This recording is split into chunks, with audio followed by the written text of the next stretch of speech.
Yo, what is up YouTube? It's your boy Legend and I'm back with another video. You already know what this is just by looking at the thumbnail. Now, if you guys enjoyed the video, make sure you hit that like button and subscribe while you're at it. But without further ado, let's get into this intro so we can start this What If. I won't give up, I'll never stop till I wash up on the sand or my heart finally stops. I will be the best, headed out for change, I just started on my quest. Yeah, the world will know my name, I'm excited, I'm obsessed. No one in my way but myself and a test. Yeah, I will be the best, yeah, I will be the best. Life is just a game, I'll be playing till I rest. I'll be there to claim my own spot among the best. Deep within my mind, I'll put all my fear to rest. Cause I will be the best, yeah, I will be the best. Issei just recently managed to get a contract with a seemingly human.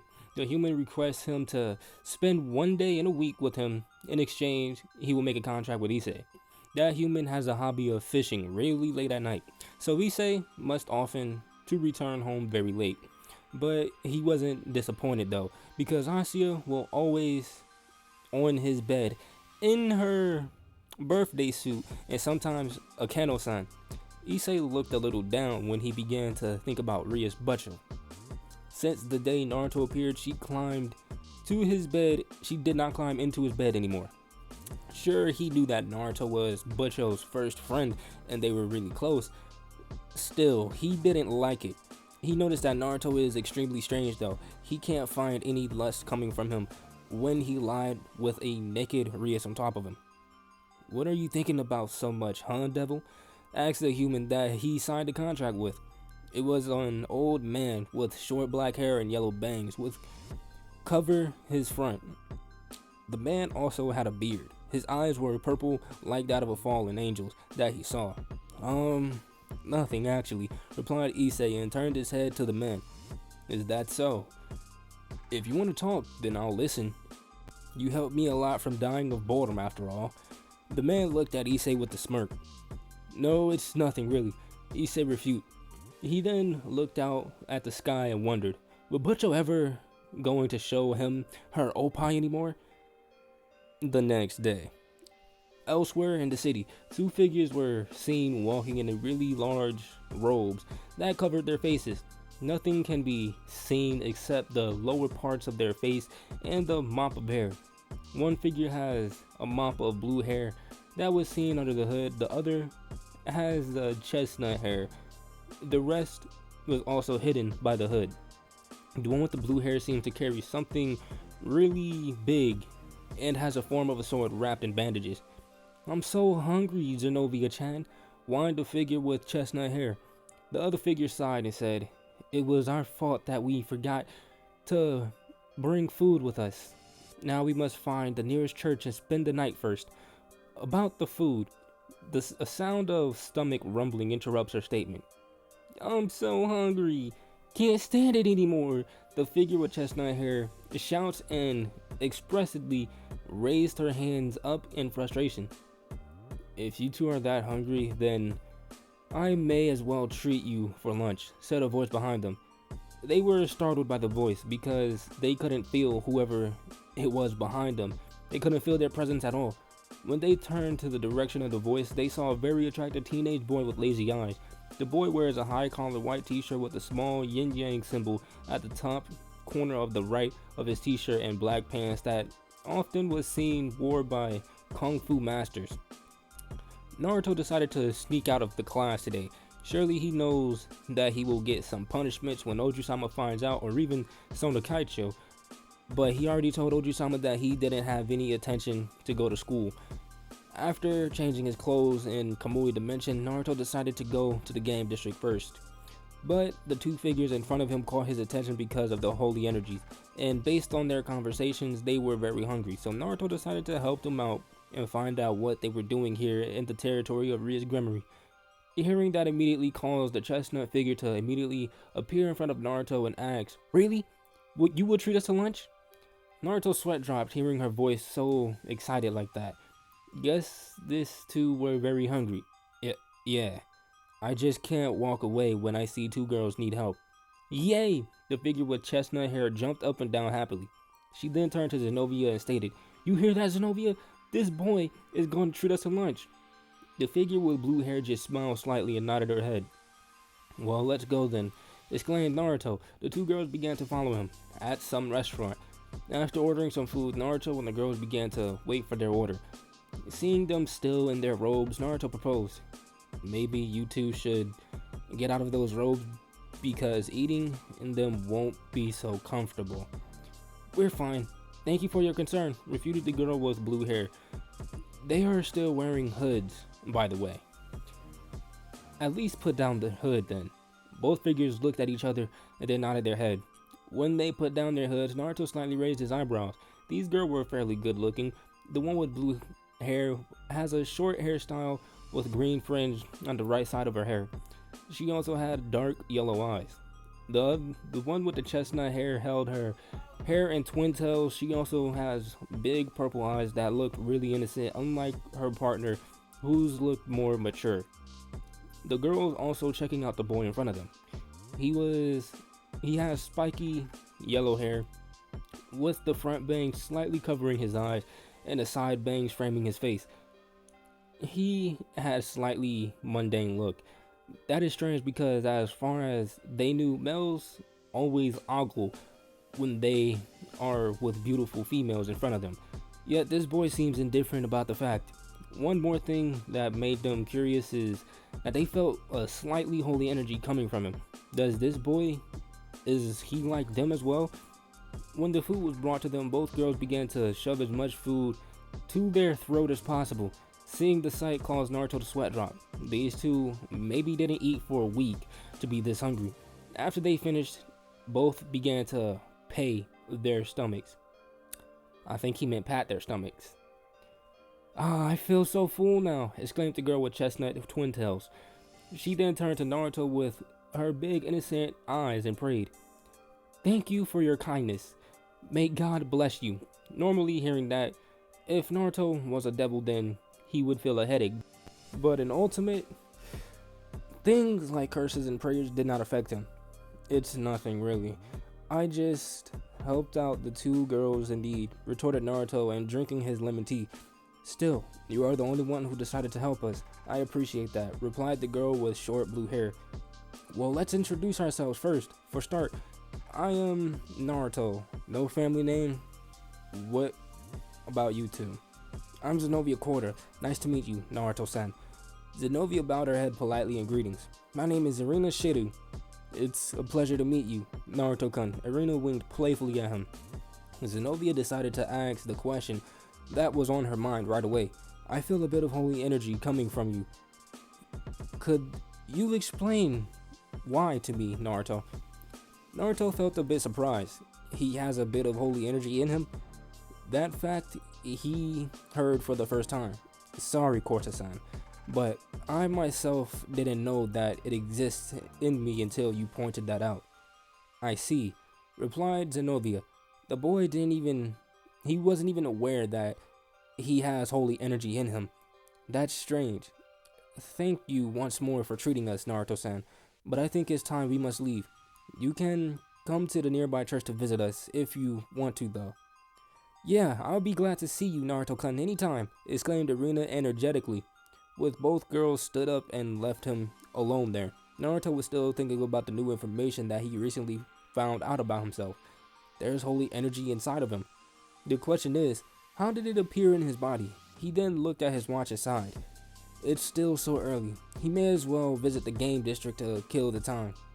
That evening, Occult Research Club room. The atmosphere in the room was a mix of rage, amusement, and even fear. Well, rage coming from Rias. She couldn't believe that annoying idiot decided to ditch school on the second day. She has been lectured by Sona to control her servants more strictly.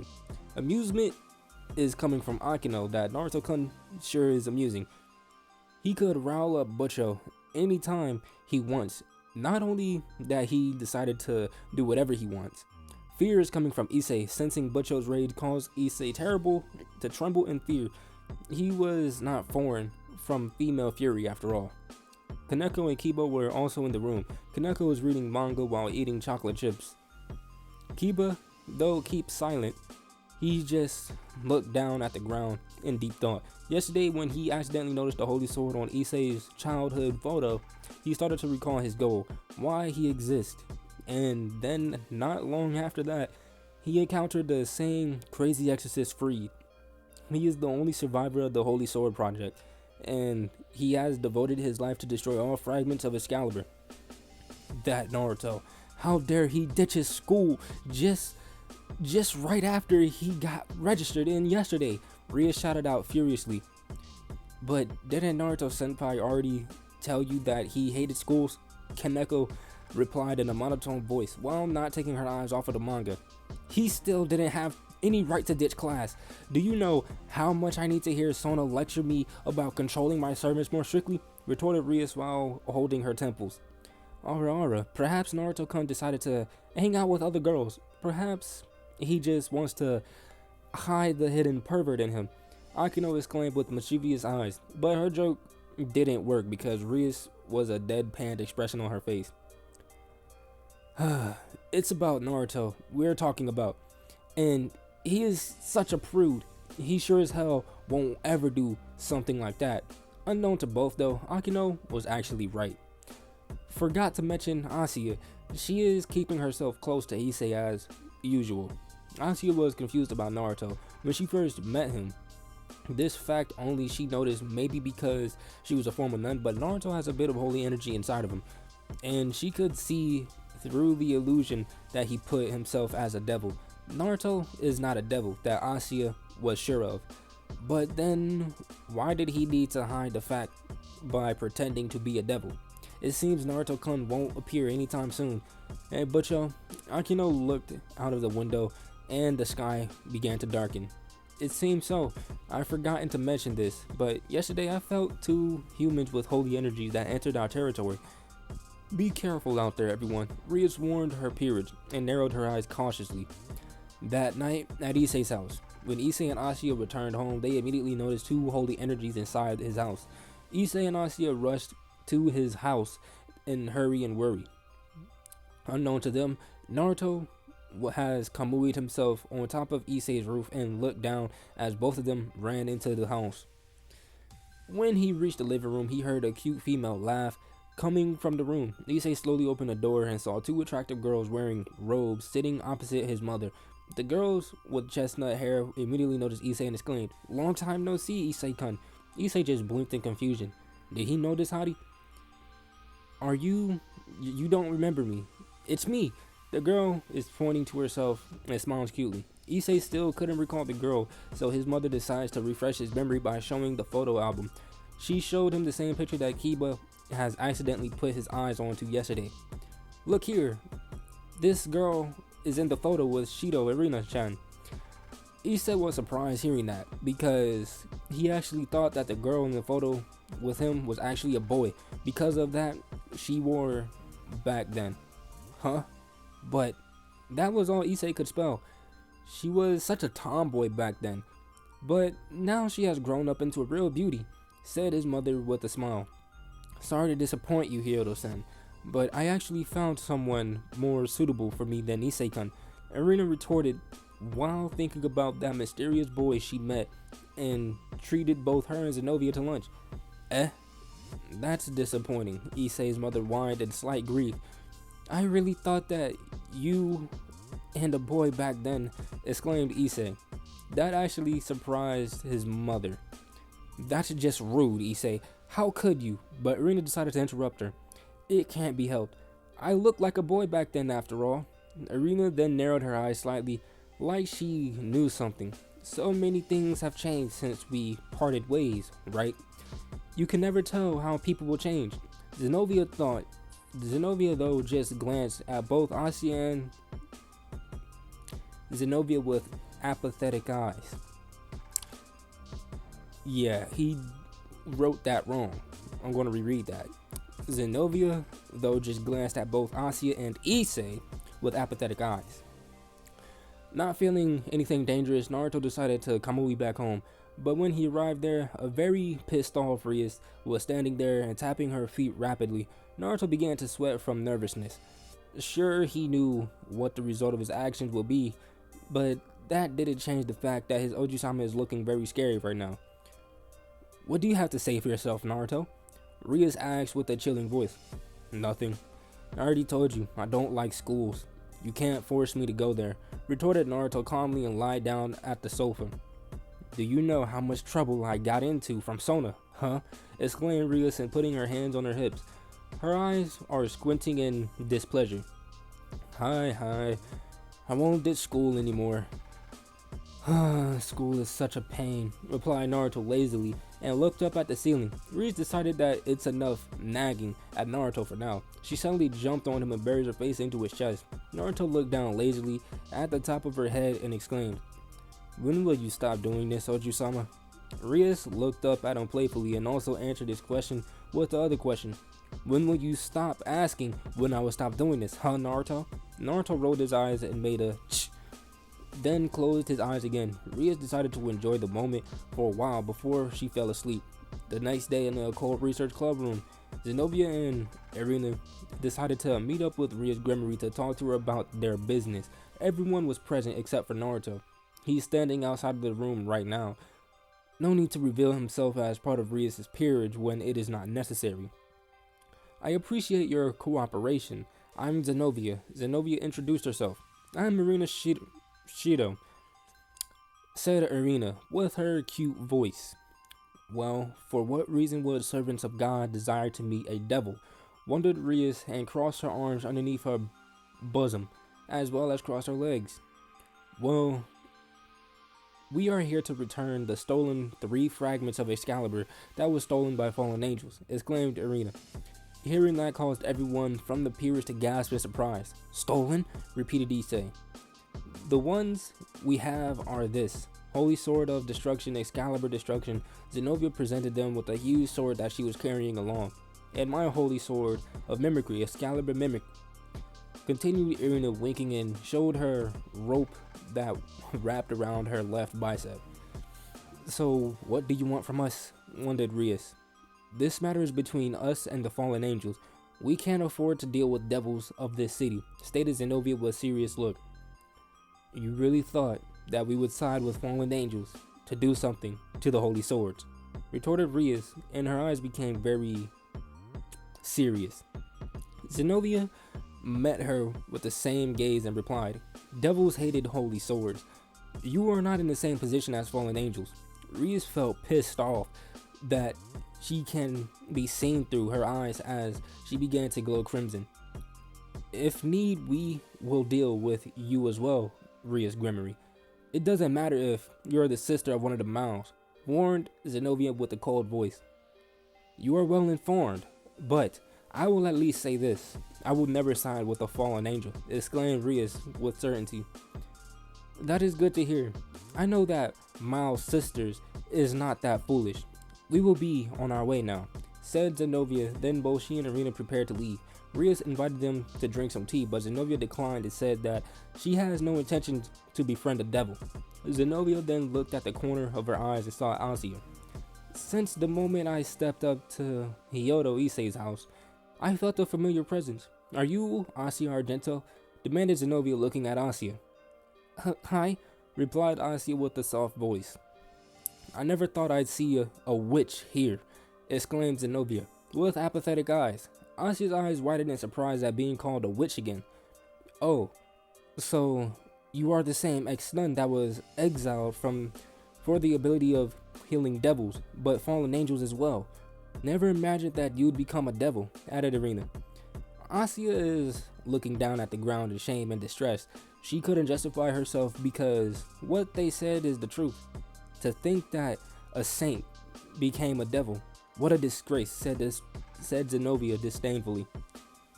Team, shut the hell up, Issei shouted out of irritation. He can't let those two insult Asia anymore. Issei-senpai. Kaneko stopped him before he could charge at those two. He nearly forgot that if he did things carelessly, then there would be a war between the church and devils. Do you still believe in our God? Zenobia asked Asia while still looking at her with apathetic eyes. Zenobia, she's a devil, you know, reminded Irina. Still, some heretics feel some guilt and retain a little of their faith. I can sense that from her. Really? Asuya could only look down at the ground in distress. Asuya-san, do you still believe in the Lord, even though you're a devil? Irina asked Asuya innocently. I just can't forget him. I believe in him my whole life, countered Asuya meekly. In that case, let us kill you now. I am sure God will forgive you for your sins, exclaimed Zenobia, shocking everyone. Rias has had enough and was about to threaten the blue-haired girl if she won't let anyone belittle her servants. Now that's just not nice at all, Zenobia-san. After I treated you two to a lunch, you insult my friend like this? Naruto stepped into the room, which startles everyone because none of them felt his presence. Zenobia and Irina were surprised to see Naruto appear. Does that mean that he's also a servant of Ria's Grimoire? But that's just absurd. If that's true, why the heck is there holy energy inside of him? He's a devil, right? Naruto-san? I'm surprised to see you here, replied Zenobia calmly, looking at Naruto. Naruto-kun? Yo, you deceive us by hiding your devil energy. And I thought we were the perfect couple, whined Irina, and holding her heart with fake tears. Hearing some stares drilling at him, Naruto started to sweat a little. Damn that girl in her mouth. Ara, it seems I was right after all, butcher, exclaimed Akeno teasingly. Rias just drilled him with a deadpan gaze. Issei ignored all that. He won't forgive this blue net for insulting Asuya like that. You two are just fools that blindly follow the rules of the church. Someone like you can't possibly understand Asuya's kindness and sufferings. Issei glared daggers at Zenobia and clutched his fist tightly. Naruto glanced at Issei and saw he was indeed furious right now. It will be a perfect chance to see what the security eye is capable of, and to see how strong Irina and Zenobia are. Then how about a friendly spar, eh? Naruto proposed while crossing his arms. Naruto, exclaimed Rias at such idea. She didn't need for Issei to get hurt by fighting holy sword wielders. It's fine with me. That statement was coming from Kiba. He's leaning on the door with his arms crossed as he glares slightly at both saint girls. It felt like you just read my mind, Naruto-san. And who are you supposed to be? Zenobia turned to face Kiba. Your superior. Kiba replied plainly. Judo, exclaimed Rias. Senpai? Repeated Zenobia and narrowed her eyes slightly. I am the only survivor of the Holy Sword Project, exclaimed Yudo calmly. Hearing that, Naruto narrowed his eyes a bit. So he was also a victim of the experiments in humans. We've got something in common now, Kiba-san. Rias looked sternly at Naruto. Naruto glanced back at her and sent her a silent message with his eyes. If things go too far, he will step in. With both Saints and Rias, Knight and Pawn went outside to the spar. The rest followed them to observe said spar. Asuya looked slightly guilty because this fight happened because of her. Then she glanced at Naruto from the corner of her eye. She still felt the same holy energy coming from him. How is that possible? A devil can't have holy energy in him. But Naruto didn't feel like a devil either. For some reason, unknown, only she could sense that. Naruto was hiding himself as a devil in the eyes of Butcho and the others. Asuya knows one thing for sure. Naruto is not a devil, nor is he fallen angel. Could Naruto be a spying angel? No, that's absurd as well. Just who is Naruto really?